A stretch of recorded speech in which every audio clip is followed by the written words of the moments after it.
How big is the fortune of Russian President Vladimir Putin? And how did Putin, a lifetime public official, accumulate it? Those are the mysteries Forbes has grappled with for 20 years. Figuring out Putin's net worth is probably the most elusive riddle in wealth hunting. But that question is more pertinent now than ever as President Joe Biden weighs leveling sanctions against the Russian president for his actions near Ukraine.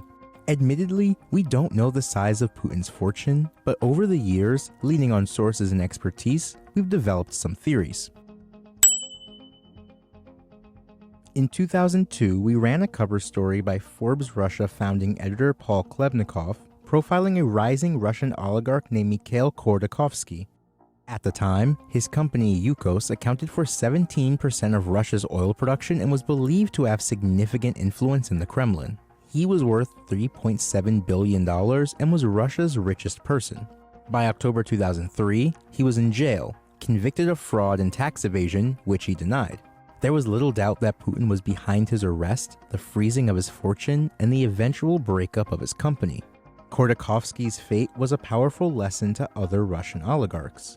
But the question remains, how much of Khodorkovsky's fortune did Putin take for himself? Bill Browder, an American financier who's conducted a lot of business in Russia, has a theory.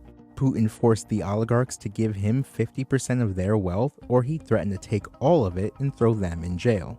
If that's true, based on that math, Browder calculated in 2017 that Putin was worth $200 billion, which would have made him the richest person in the world at the time. Browder's calculation was simple. Add up the net worths of all the Russian oligarchs and divide by 2. Russian billionaire Peter Avin, who heads Russia's largest private sector bank, lent credence to that theory when he told Robert Mueller as part of his special counsel investigation into 2016 election interference that he was one of 50 Russian business people who regularly meet with Putin at the Kremlin. The Mueller report states, quote, Avin said that he took these meetings seriously and understood that any suggestions or critiques that Putin made during these meetings were implicit directives and that there would be consequences for Avin if he did not follow through.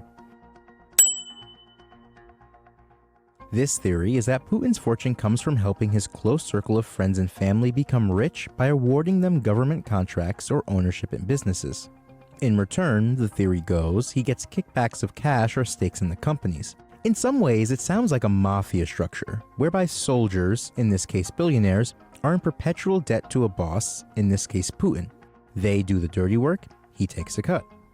Among the Putin cronies who have grown extremely wealthy, his former judo sparring partner Arkady Rotenberg, with whom he reportedly still plays ice hockey, received more than $7 billion in various state contracts in the lead up to the Sochi Olympics, earmarked for everything from a power plant to the development of ski resorts. More recently, Rotenberg, whose brother Boris and son Igor are also billionaires, called himself the owner of a huge complex of buildings on the Black Sea coast, which Russian opposition leader Alexei Navalny called Putin's palace.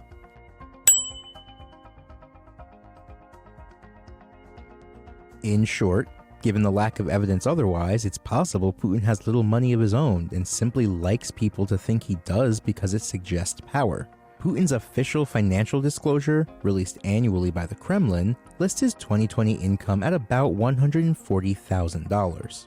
The only assets he claims: ownership of 3 cars, a trailer, an 800 square foot apartment, and a 200 square foot garage, plus the use of a 1,600 square foot apartment and 2 parking spaces.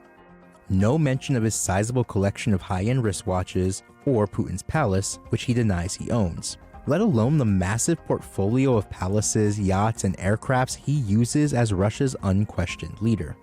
In the end, Putin may not need money, so long as he has the appearance of having it and the power that it would otherwise confer. As Putin bullies and threatens Ukraine, one can look at this model and hope that, in the end, it's just more bluster.